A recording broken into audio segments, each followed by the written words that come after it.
आगु झुकी उठिवा మనమందరం सा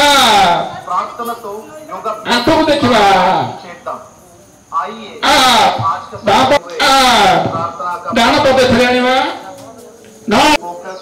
नौ పైన ఉండాలి तीन धीरे से अभ्यास करेंगे ఇప్పుడు उत्तान मंडूकासन अभ्यासम చేద్దాం धीरे से श्वास भरते हुए दोनों हाथों को